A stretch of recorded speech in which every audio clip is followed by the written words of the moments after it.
ماہرین کا کہنا تھا کہ صدر کارزائی ملک میں کرپشن اور منشیات کے خاتمے کے لیے پرعزم طریقے سے کام کر کے افغان باشندوں اور عالمی برادری کی امیدوں کو زندہ رکھ سکتے ہیں۔ مئی 2010 میں افغان باشندے ڈسٹرکٹ اور پارلیمانی نمائندوں کا انتخاب کریں گے۔ تجزیہ کاروں کے مطابق افغانستان میں خوشحالی اور ترقیاتی پروگراموں کا انحصار شفاف انتخابی عمل پر ہوگا۔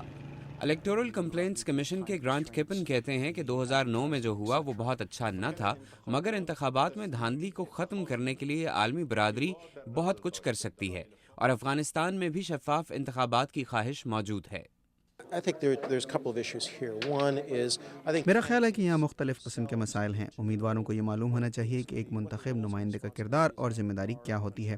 بہت سے لوگوں کو اس کا اندازہ ہی نہیں ہے، اور شاید وہاں کے لوگوں کے لیے انتخاب لڑنے کی وجہ ایسی نہیں ہے جو ہم دیگر ممالک میں دیکھتے ہیں، یعنی وہ اپنا سوشل سٹیٹس بڑھانے کے لیے انتخاب لڑتے ہیں۔ میرا خیال ہے کہ لوگوں کو یہ بتانے کے لیے بہت کچھ کرنے کی ضرورت ہے کہ ایک منتخب نمائندہ ہونے یا کسی علاقے کے لوگوں کی نمائندگی کرنے کا کیا مطلب ہوتا ہے۔ ای سی سی کے ممبران کا کہنا ہے کہ 2010 کے انتخابات کو شفاف بنانے کے لیے ضروری ہے کہ افغان عوام کا اعتماد جیتا جائے اور انہیں یہ باور کرایا جائے کہ افغانستان کی ترقی ملک میں سیاسی نظام کی بقا سے وابستہ ہے۔ ماہرین کہتے ہیں کہ انتخابات میں افغانوں کی شمولیت ہی ان کے شفاف ہونے کا ثبوت دے گی، مگر یونائیٹڈ اسٹیٹس انسٹی ٹیوٹ آف پیس کے اسکاٹ وارڈن کہتے ہیں کہ 2009 کے انتخابات میں جو کوتاہیاں ہوئیں انہیں دہرایا نہیں جانا چاہیے۔ میرا خیال ہے کہ پہلے تو ایمانداری سے یہ اندازہ لگانا چاہیے کہ سن 2009 کی ووٹنگ میں کیا ہوا۔ ای سی سی بہت سے فراڈز کو سامنے لے کر آیا، اور جہاں ہمیں فراڈ کے ثبوت ملے ہم نے انڈیپینڈنٹ الیکشن کمیشن کو اس سے آگاہ کیا۔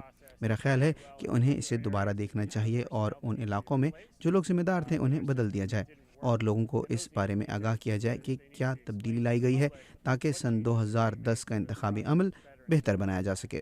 ماہرین کا کہنا ہے کہ 2009 کے مقابلے میں اس بار زیادہ بڑی تعداد میں انٹرنیشنل سٹاف کو افغانستان بھیجا جائے، اور 2009 کی دھاندلی کو بھول کر ہمیں یہ تسلیم کرنا چاہیے کہ صدر کارزائی ملک کے منتخب صدر ہیں اور ہم سب کو مل کر افغانستان کی بہتری کے لیے آگے بڑھنا ہے۔